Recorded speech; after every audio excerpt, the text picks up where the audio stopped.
Hey, what's up everybody? Welcome to One Market at a Time, globally inspired seasonal cooking with me, Chef Tory Miller. I'm a James Beard award-winning chef from Madison, Wisconsin. I have two restaurants, one Gray's and one L'Etoile, both located on the Capitol Square in downtown Madison. And you know, I'm a husband to a smoking hot wife. I got 3 beautiful children and 2 amazing restaurants, and I'm so excited to be here today cooking with you. With my style, like I said, I feel like it's globally inspired and it's market driven. So that's why one market at a time. Every day I go out, every week I go out and I think about what the farmers are bringing, and then I get inspired to make the dishes. Today, with strawberry season upon us, I picked 3 dishes to showcase different things you can do with strawberries. So I have the first one is a scallop crudo. We're gonna make a strawberry nok cham, which is like a spicy Thai inspired kind of dipping sauce or vinaigrette. And then we're gonna make a beautiful rack of lamb that my kids love. Make it for them, and this is our exact Miller recipe. So making it at home is a snap. And then that's gonna come with confit potatoes, a strawberry chutney, and a beautiful cucumber yogurt sauce. And then for dessert, because you can't skip on that, traditional strawberry crisp with an oat streusel topping and a little lemon crème fraîche. So I'm excited to get cooking. If you guys will come along with me, can't wait.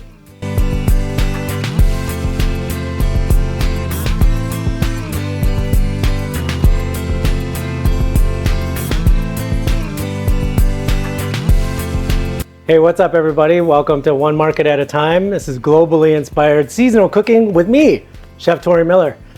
Today we're gonna be celebrating the strawberry. As strawberry season approaches, you always go to market and you see just like tons and tons of strawberries, and it's like, what are you gonna do with them besides strawberry shortcake, strawberry ice cream, just desserts? So I wanted to showcase 3 different dishes today using the beautiful strawberries that we found at market. So for the first dish, we're gonna do a Thai kind of inspired Viet inspired dish using scallops, and we're gonna do a scallop crudo. So like if you can't find really fresh, beautiful scallops like we have today, you could always just use whatever you find, whether it's beautiful shrimp, some fin fish like hamachi, or even tuna would work. Anything that you would like to have like as a crudo or even a little bit of a ceviche, you could use. But today we have scallops, so that's what we're gonna do. But before we get to those, we're gonna start with these beautiful berries. And we're gonna make what's called a nok cham, or a dipping sauce. Other cultures, you know, everybody has like a version of this where it's kind of in you know, a way of using lime, fish sauce, and sugar, and in combination. So I like to add things like strawberries. Sometimes I do other things, which is not traditional. So the nok cham police can come and find me at my house in Madison. But what we're gonna do is start crushing these up. You could do this by hand, but what I like to do is get them started, because sometimes when you're crushing berries by hand, they like to explode. So we're gonna start to just crush these first.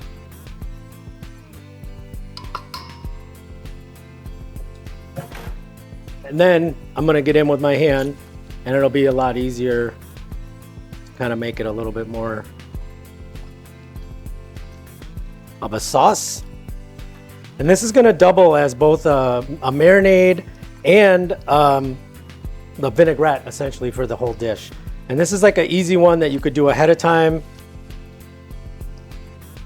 and keep in the fridge until you're ready. And if you make too much of it, you can always just use it for different dishes. And you want to get a nice texture. You don't want too many big pieces of the berry. And the fresher the berries are, the easier they are going to be to squish here. Squish is a technical culinary term that we use in Wisconsin. So once you have it looking nice and even, like I like a little bit of texture, but not too much. Wash your hands.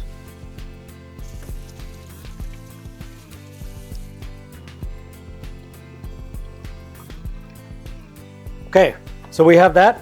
Next, we're gonna add how we're gonna flavor this. So why I like this dish is because, especially for scallops, they don't have like my favorite texture when they're cooked or when they're raw. So I like to add a lot of textures to the dish. So we're gonna start with some shallots. And I know like on TV and in shows and stuff, like the chefs are always doing crazy knife things. And if you can't do that, if you can't like finely mince this, just use like a grater or a microplane. Or have big chunks, it's your food. And if you don't like it, you're the one that did it. So I think like just a couple tablespoons of shallot, finely minced. But definitely tools are your friend. So like if you have a RoboCoupe, if you have a, like I said, a microplane or a zester, you could use a very fine box grater. We use the box grater a lot in my house because my kids like to help me cook and they don't have the best knife skills either. So it's a quick and easy way to do that. So a little bit of shallot. I'm gonna do like a half a clove of garlic. Garlic in this form is gonna be, you know, a lot because it's raw. And we, this whole dish essentially is raw. So one, we want not too much garlic because it'll overpower everything, especially the longer it sits. And then you want to try to get it as fine as you can. I'm going to do a little bit of salt on it and then just smush it with my knife. And once the garlic comes off the board, it's ready. Flick that in there. Then we're going to do some chili. So I have some red and green chili today. If you can find like beautiful Thai chilies in season, that would be the move here. The key to this dish for me, depending on my audience, but typically when I make a dish like this, I like it to be very spicy. I always say push it to the limit with flavor. So I want it to feel like just when you think you're under attack, then something comes in and cools you off. So we have these beautiful strawberries. You'll see there'll be lime juice and some fish sauce and brown sugar. And that's gonna calm everything down. Plus the scallops themselves are beautifully sweet. And they'll chill out your palate. So a good amount of chili. And of course you could take the seeds out, you could do more, you could do less, you could pick a hotter chili, you could pick a milder chili, or if you're feeling crazy, you could just leave the chilies out altogether. But you will miss the beauty of this dish, in my opinion, if you don't have some of that heat. And a little bit of fire never hurt anyone. Just kidding. Next up, we're gonna put our wet ingredients together. So Nok cham in its essence is chili with lime juice, sometimes tamarind, always fish sauce, and usually palm sugar, but if you can't find palm sugar, you can use a light brown sugar. So we're gonna essentially just do equal parts. Lime juice and fish sauce. And there we go, about equal. And we're gonna add our brown sugar, which again is about equal.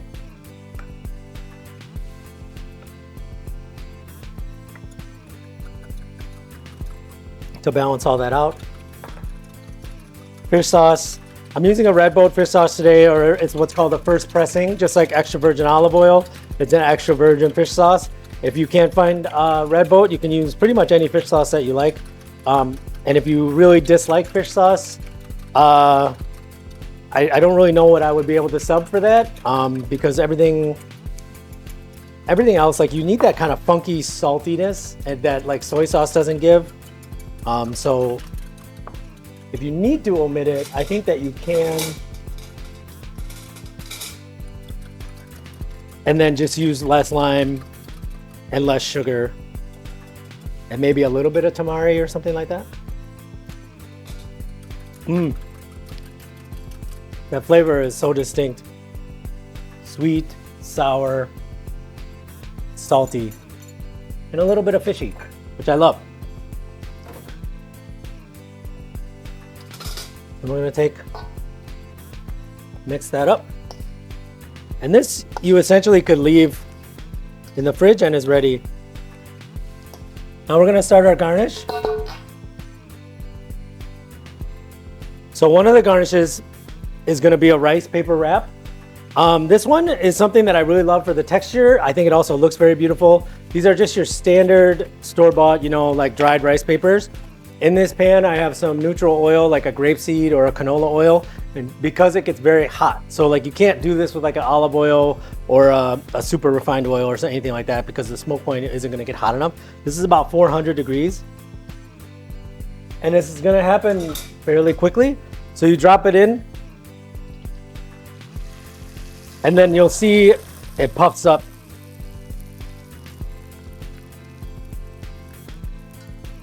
Kind of like making chicharron. And you want to have a resting rack for your paper. Do one more. In you go. Poof. A little bit of salt.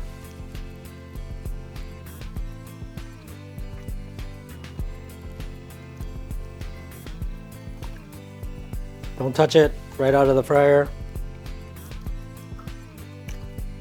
And we put a little bit of salt.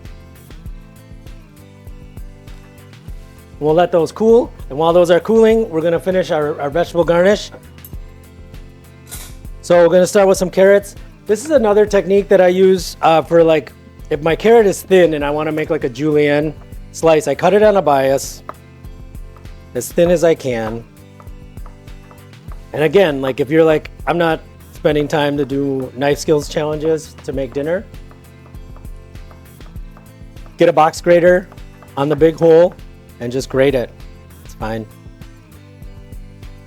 So then I just line these up. I'm not like I said, it's not a knife competition. So you just line them up like that and then go down. And you make some sticks. And they're all different pieces, but you just keep going. And the idea is that they're all kind of similar, you know? It's like, it's not like a chef is gonna show up in your kitchen and be like, hey, this one's bigger than that one, or these knife skills look like garbage. But unless you're like my neighbor and I'm coming over, because then obviously I'll judge you. Then we're gonna take some cucumber. We're gonna do pretty much the same.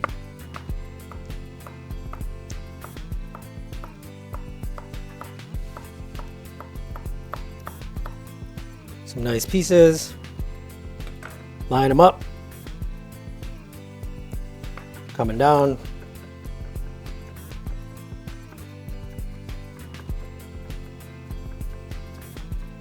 And I'm using a Persian cucumber or a mini cucumber.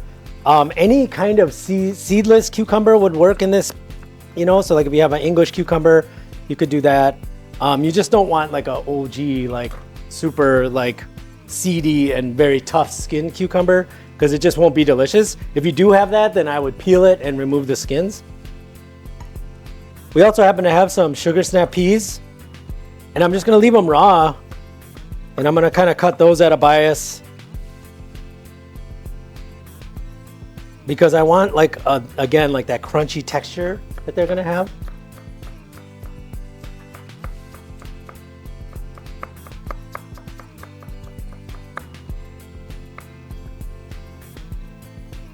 And then finally, we're just gonna do a little bit of scallion on the bias as well.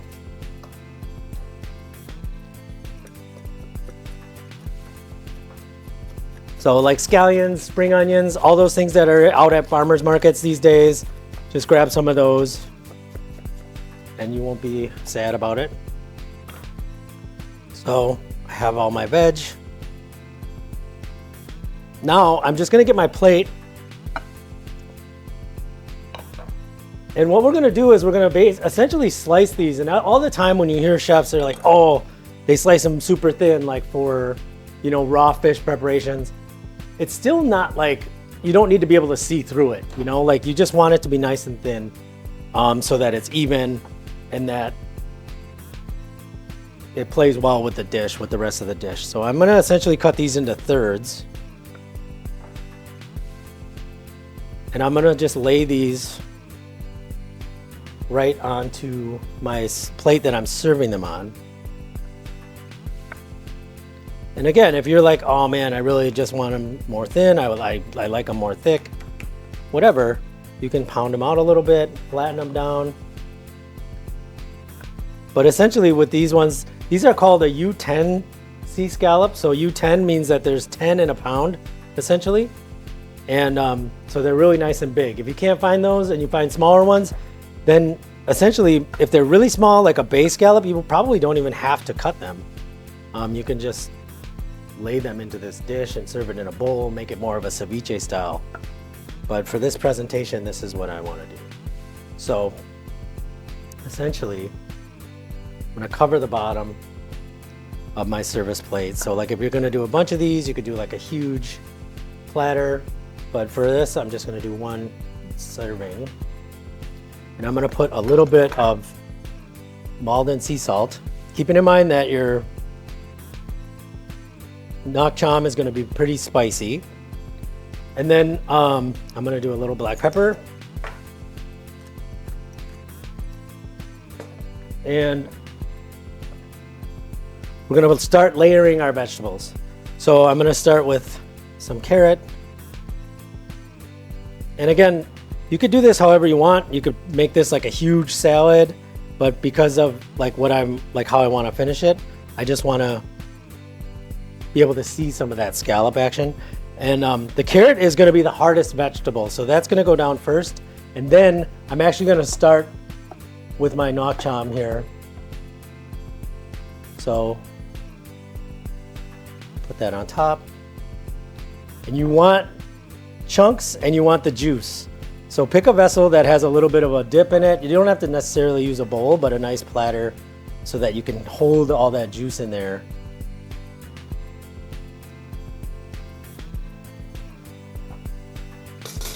Then we're gonna go with our green vegetables, some cucumbers,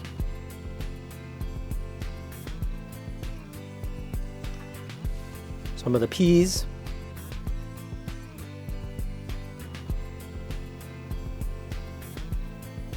a little bit of scallion.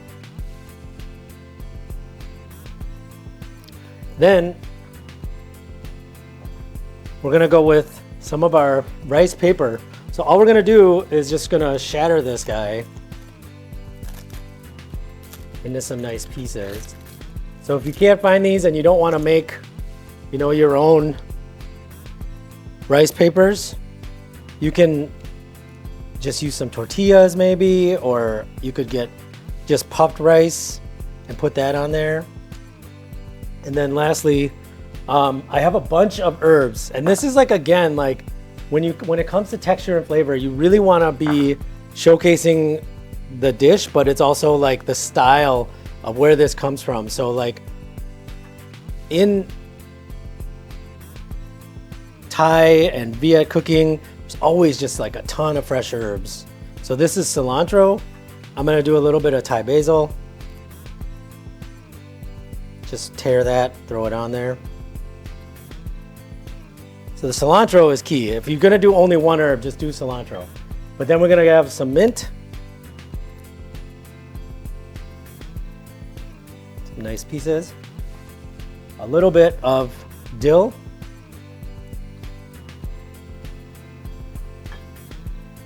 And then the last thing that we're gonna do is we're just gonna crush some peanuts. These are just dry roasted, unsalted peanuts. Just break them up back of your knife, because again, texture. And also that nuttiness goes really, really well with the scallop. Then I'm just gonna finish with some olive oil.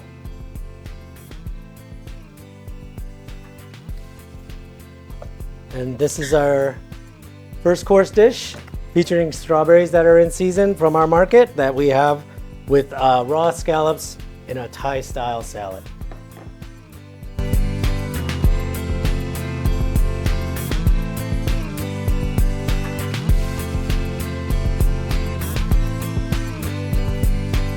Okay guys, we're back. We're gonna make our second dish of the day. This is our main course.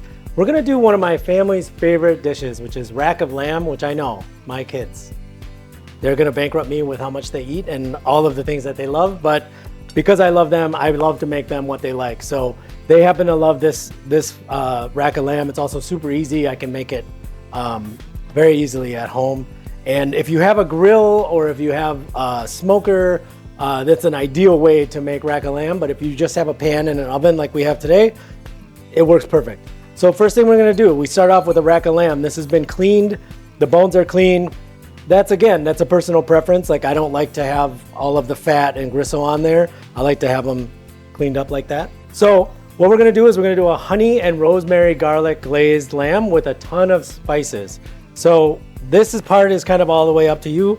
I use a little bit of the honey first to act as kind of a binder. So I put just a little drizzle all over the whole thing, and that's gonna help all of our seasonings and spices stick. Then I'm gonna make a spice rub. So we have a touch of cayenne pepper. If you do too much, and I've learned this from experience, kids won't eat it. But if it's not for kids, do as much cayenne pepper as you want. I'm gonna use a little bit more. I'm gonna do the smoked paprika. This is a sweet smoked paprika. Onion powder. Garlic, granulated garlic. A little bit of fresh cinnamon. Cumin. Garam masala. Curry powder. And then I'm gonna mix all this together. And you get this like seasoning mix. And you could add anything you want in here, but to me, like these are the sweet spot for my kids and I like it. So I'm gonna go with some kosher salt first. Both sides. Black pepper.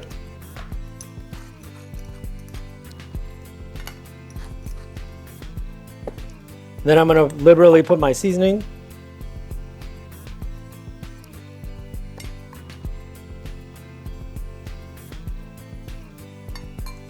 Kind of get that all on there. Then we're gonna get our pan hot. And for this pan, I already have my oven preheating. I'm going pretty hot because I wanna cook this in about 10 minutes, 10, 12 minutes max, depending on the size of your lamb. And with this step here, you don't necessarily wanna get this pan ripping hot because you'll burn your spices. You want some caramelization and you wanna like get that flavor deep into the lamb itself, but you don't want to get it too crazy. And I know normally when you're searing meat, you want to get it like super hot and all of that sort of stuff, but like that isn't the vibe with this one. In this dish, I love it because it immediately smells delicious. So like I feel like for me, I'm already ready to eat this. I'm just gonna smear some of this on there. And I'm gonna put it fat side down. So the front side of the lamb down into the pan.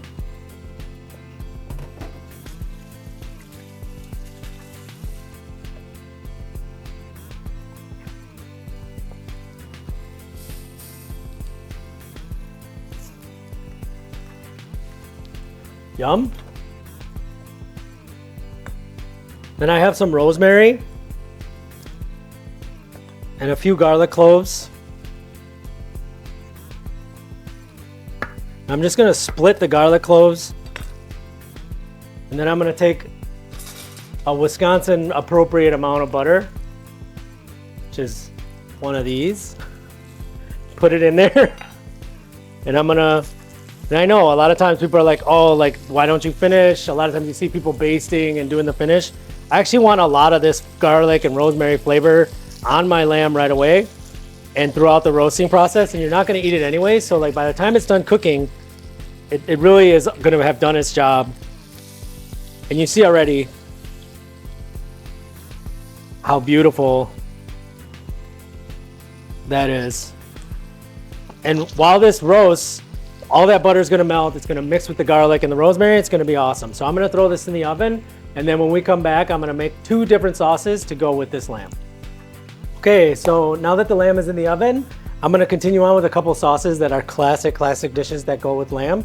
And they're both 2 different styles. So again, strawberry season. If you don't have strawberries, you can make an apple chutney, you can make a peach chutney, you can make a rhubarb chutney.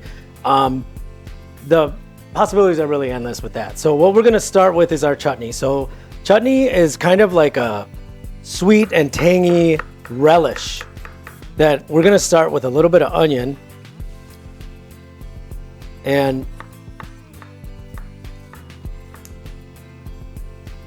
we don't need too much, maybe just half an onion.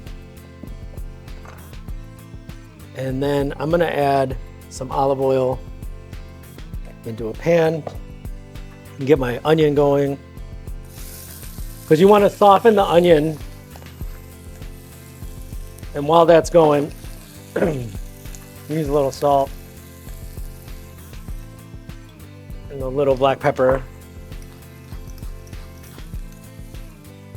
And the rest of the spices for this dish, again, like you could use cardamom, you could use curry, you could use garam masala. You know, really it depends on like your preferences. For this, I'm gonna use kind of a special ingredient. It's a nigella seed or a black cumin seed. It gives it like a nice, interesting flavor and richness to the dish. I'm gonna use some cinnamon, and then I'm gonna use vinegar, and then we'll balance that out with some sugar. And then the finishing is gonna be our diced strawberries. So I have some roughly cut strawberries. You don't wanna add the strawberries too soon because then they'll just turn to mush. So I like to really finish the dish with that. I'm also, instead of smushing or crushing garlic with this one, while the onions are cooking, I'm just gonna thinly slice as thin as you can. This isn't Goodfellas. You don't have to make it with a razor. You know, you just want it to be nice and thin. And that's just gonna give that little spice from what the garlic will bring. To this,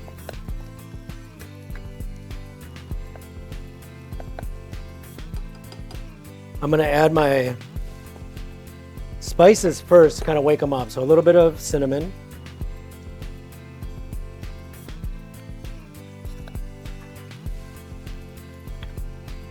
Nigella, not too much.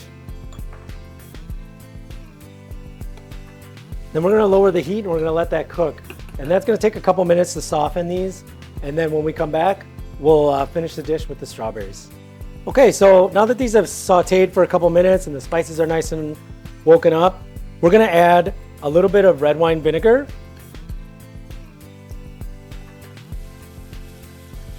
And again, depending on what kind of fruit you're using here, if you're using a really sweet fruit or a more tart fruit like rhubarb, you maybe don't need as much vinegar.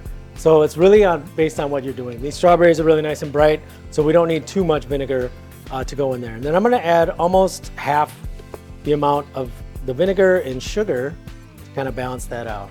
As a general rule for me with sweet, savory things, I try to do 1 part vinegar to a half part sugar. Bring that up to a simmer.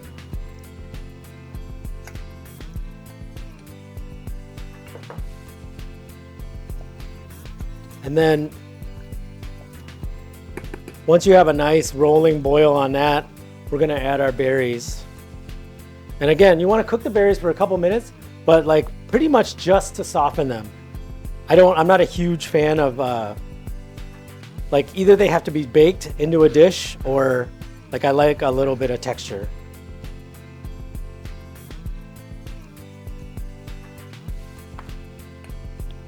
So we're gonna cook that for just a minute. And while that's going,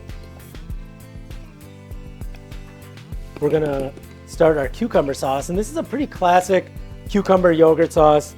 I have a nice whole milk Greek yogurt. Again, another cucumber from market. I'm gonna do a little bit of garlic, and then we have mint and dill and a little bit of lemon. So we'll start with our cucumber. So again, you could chop this up. I'm just gonna use a box grater because that's gonna make really quick work of this cucumber.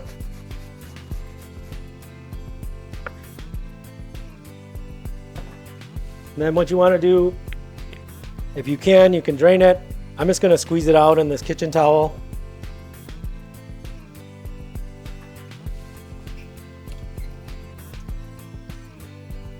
The cheater way is to do it how I'm doing it. If you have time, you could just salt this and then drain it. But I mean, if it's like Tuesday night, you're trying to make dinner, you ain't got time for it. So you just squeeze it out, put it in there. Then we're gonna put a little bit of garlic. Again, I'm not gonna mince this, I'm just gonna grate it with a microplane. Throw that in there. Then we have a little bit of dill, mint. I need that zester back. And then we're gonna finish with lemon zest and olive oil. So just give this a rough chop. In.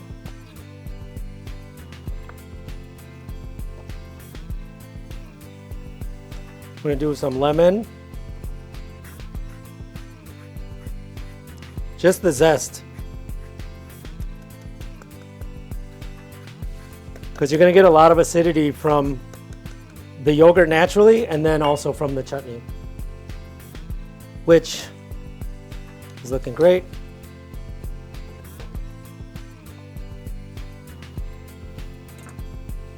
Now, I'm gonna add a little bit of olive oil, a couple tablespoons, salt, fresh black pepper,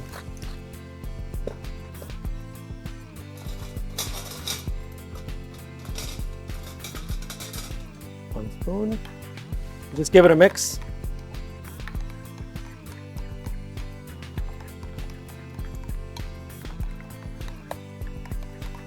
And this, like, you can make ahead of time also, just keep it in the fridge. Same thing with the chutney.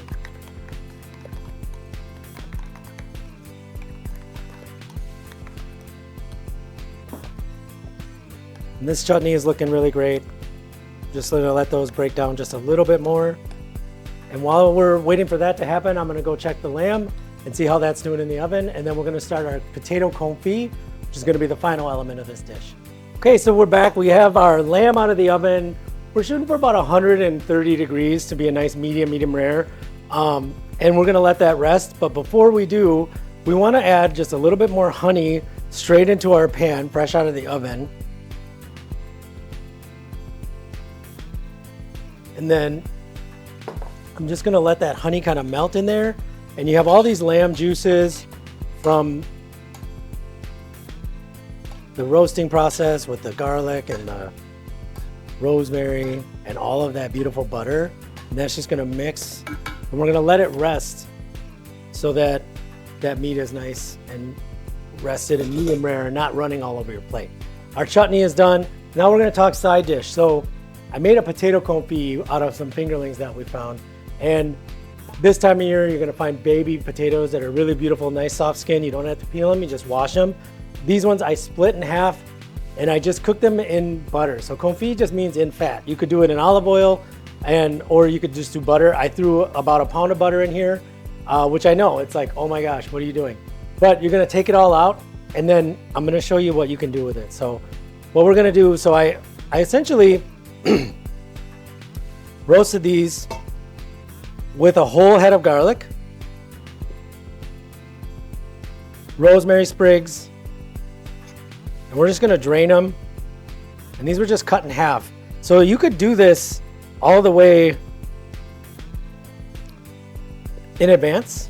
So you could keep these in the fridge and then when your day of, you just warm them up, melt all that butter and then take it out.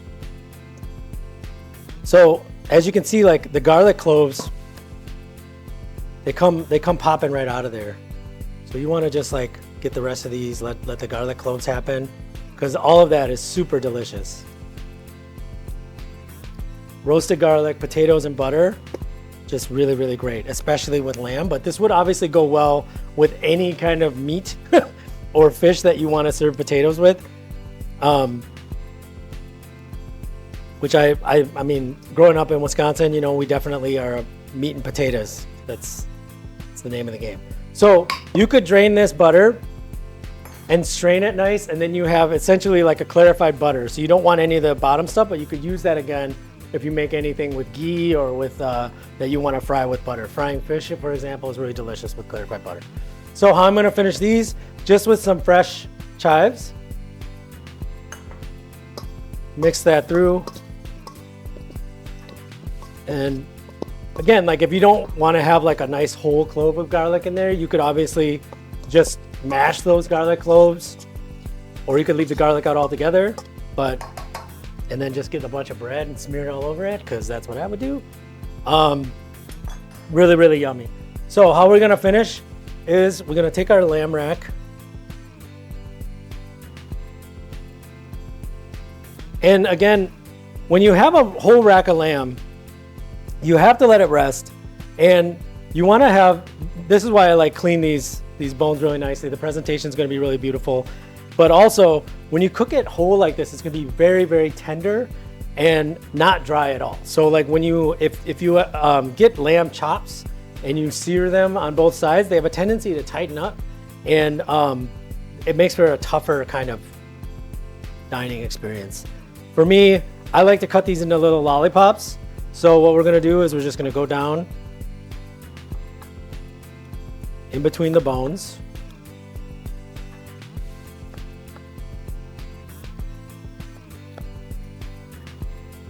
And if you do this and you cut it open and your lamb immediately is just throwing a bunch of like juice, it might look bloody. It's not blood, but your meat's too hot. So you should have waited a little bit longer, but once you do it, it's pretty much, it's just go time. You just gotta serve it. So what we're gonna do first is I like to drizzle just a little bit more of this honey butter kind of over the meat, not on the plate. And then we're gonna start to plate up. So the first thing I'm gonna put down, and you could do this however you want. You know, you're building your own. You could have this all on the side, just like let everyone do their thing. If you're at my house, kids don't want any sauce, so we leave that on the side. But for me, like if I'm making a dish, I'm gonna put a little pile of the yogurt. And then I'm gonna put a little pile of my potatoes right in there, because yogurt, all those herbs, all that garlic and butter with these beautiful soft gold potatoes, it's gonna be delicious. And I always say, like, if you put something on the bottom, they can't hide from it. So it's gonna be in every bite. It's gonna make every bite delicious. So you're gonna get that little bit of yogurt. Next thing, a little bit of Maldon or flaky salt. Finish that. I'm gonna put, you could obviously do some greens here, like if you have some asparagus or some spinach. I'm gonna do a portion for like my 7-year-old Kwan, which is like no less than 5 pieces. Which I wish I was joking. That kid crushes food, especially lamb chops. The last thing we're gonna do is we're gonna finish this with some of that beautiful chutney right over the lamb, a little bit around, and last but not least, extra virgin olive oil. And then we have our strawberry chutney with spiced lamb and confit potatoes with a cucumber yogurt sauce. Okay, so for our third dish in our strawberry adventure, we are gonna make a classic dish, strawberry crisp with a whipped crème fraîche, and we're gonna spice things with a little bit of bourbon and some vanilla bean. It's gonna be awesome. It's a very, very classic dessert. And it's something else you can do with strawberries besides just doing a strawberry shortcake or just like layering them into sundaes or whatever. And again, if you have apples or rhubarb or peaches, any kind of berries, I still remember the first time I ever was at Chez Panisse in San Francisco, and Alice Waters made, like, I'm sure it was like a very cool hipstery brambleberry with a huckleberry ice cream, and it was in a crisp. It was so great. Came out in a little dish like this, and I love it ever since. So we're gonna make that today. Really, really excited. So what we're gonna start with first is our crisp topping, and I like to do mine a little different. So like, if you want to, you could do this baked all together, so you just do it all at once. But for me, I like to have my filling done, my topping done, and then I just put it together in a dish, and it just comes together very easily. So first thing, in this bowl we have maybe a pound and a stick and a half of butter, and then some brown sugar, about a cup and a half, and we just want to get that whipped so it's nice and light and creamed. So whenever you, like, if you're making cookies or whatever, when they say like creamed together, that's what you mean. So I'm just putting the finishing touches on that. So once that's nice and creamy, we're gonna add about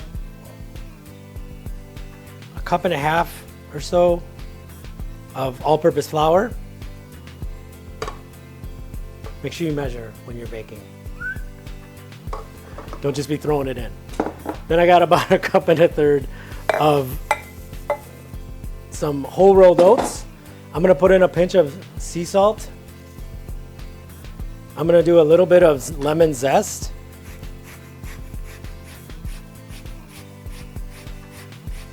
And we'll save this lemon because we'll use it in our filling later. We'll use some of that juice.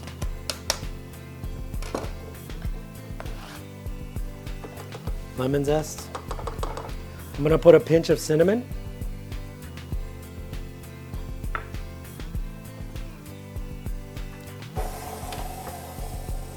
And then we're just gonna mix this so it comes together.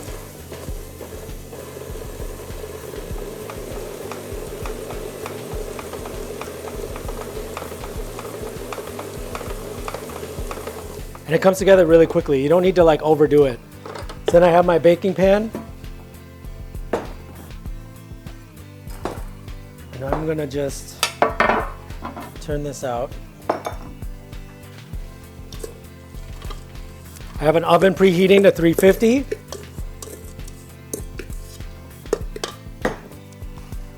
And I kind of just roughly crumble this up. And I'm gonna put it in the oven for about 10 minutes.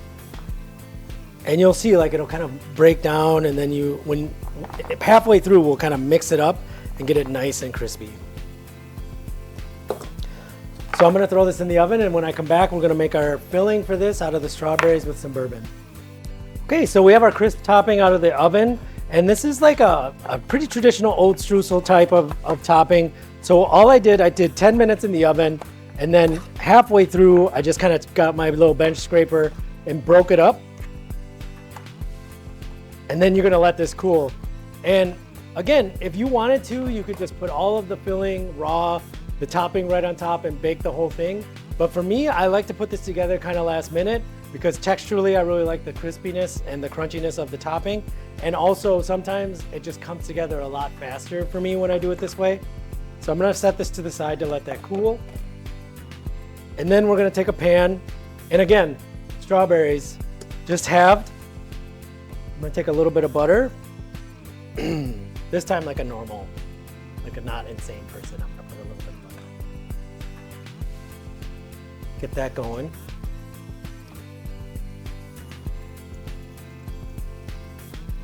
Now I'm gonna saute these berries.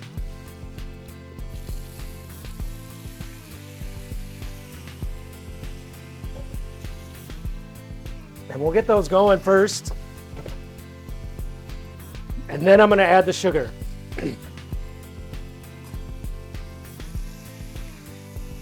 So pretty high heat here. Again, I don't want just a sauce. I want a little bit of texture.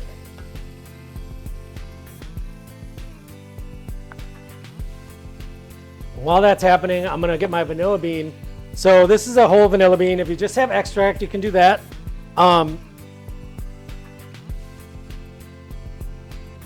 So what you do is you split the vanilla bean down the side. And then we're gonna take half of this, and it's gonna go in here. So what I do is I just scrape it with my knife. You get all those little bits. Get that in there. And then the other half is gonna go into our topping or our finish, which again, like if you just wanna get a tub of ice cream, serve it with that, it's great. If you have the time and you wanna make whipped cream, that's great. And if you are even fancier and you have fancy time, you can get some crème fraîche, which is what I have here. So the crème fraîche is like a cultured, thickened cream, kind of like sour cream. It's just a little bit thicker in my opinion, and has a little bit more of a tart flavor. I'm gonna put a little vanilla bean in there too, just cause. Then I'm gonna actually throw, because I have them, I'm gonna throw these pods right into this filling. If you could just put those into like some vodka. You could put them into sugar. You could put them into tequila.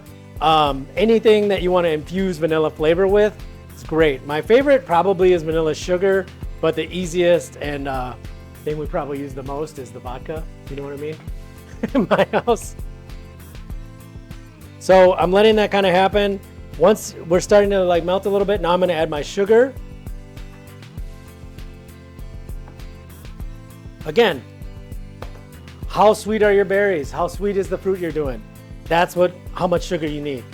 So for this, I put some because these berries are nice and sweet. But if they were like a really tart, like rhubarb, for example, or if it was like tart blackberries or something like that, you could definitely add more or less sugar. You want to get that going. Now I'm going to bring that up to get it really kind of ripping.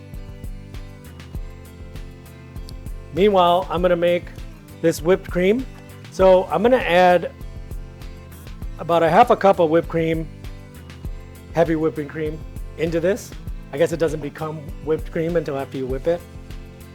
And I'm gonna let that start to do its thing. This I'm not sweetening a whole lot. I'm just gonna let it be kind of the tart kind of richness at the end. But again, like you could add some powdered sugar to this, but you'll see how we finish it. Like it's gonna get a little dusting at the end. So again, if you have a mixer and you wanna do it, you could do this with a mixer. Or if you've tuned into this video this long and you're like, man, when is he gonna be done whipping this cream? You do it by hand.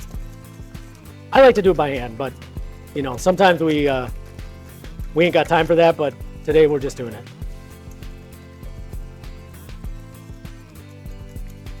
So this one, I'm not going with stiff peaks. I'm gonna try to get like a soft peak. Not just because I'm rushing, but you'll see when we finish, like how we like to do it. So I'm gonna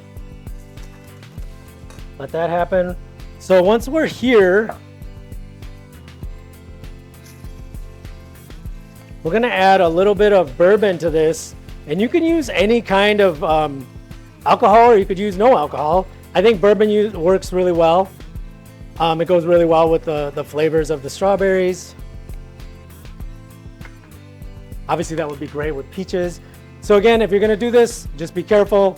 We're gonna add some of that bourbon to this. We'll light it on fire, give it a little love shake.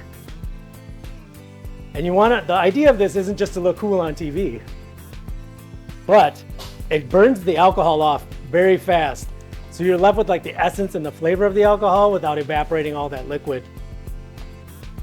And you know that it's pretty good to go once all of that flame is out.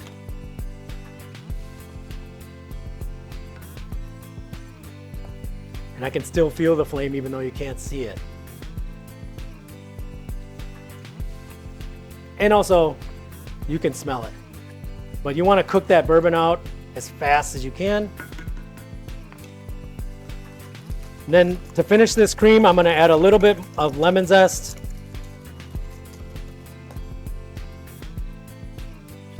I love the flavor that that's going to do to this. It's going to really brighten everything and break up all the sweetness.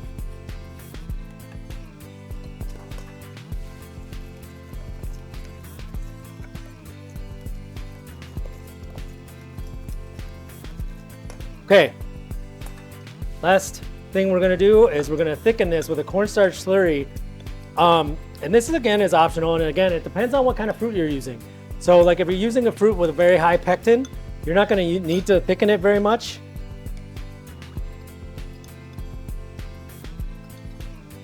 But because we're using these berries and they throw a lot of liquid and all that sugar in there, and we don't wanna overcook them, I still smell a little bit of booze, so I'm just gonna let that kind of give me the strawberry steam facial. That's how I stay looking so young, and vibrant. Get that. Once I don't smell that alcohol anymore, I'm gonna add my cornstarch slurry. And once your slurry's in there, you wanna give it a solid minute to cook out that flavor and the rawness of that cornstarch. And you can see it happen immediately. It gets nice and thick, tightens everything up.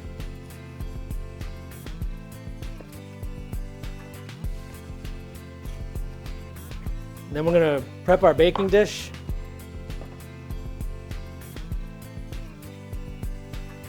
So I'm using this cazuela here. This is an oven-safe dish, so if you did want to like do this to this point and then put the topping on it, bake it in the oven for about 15 minutes, you're gonna get really nice crisp at the end. But what I'm gonna do is I'm gonna load this up. You don't want to serve the vanilla bean, so don't put that in here. So that will not be super delicious. I'm sure it would be delicious, but texturally it would be kind of gross probably.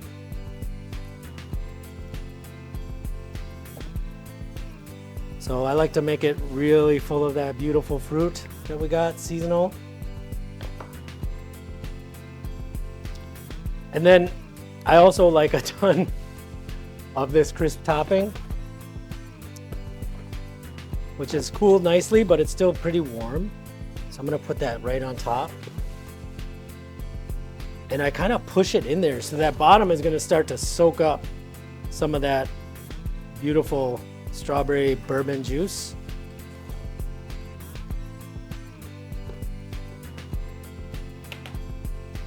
And then last thing we do is we give this a little finish.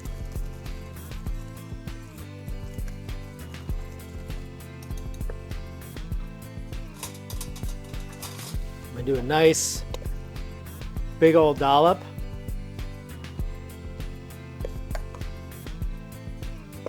On top, and then powdered sugar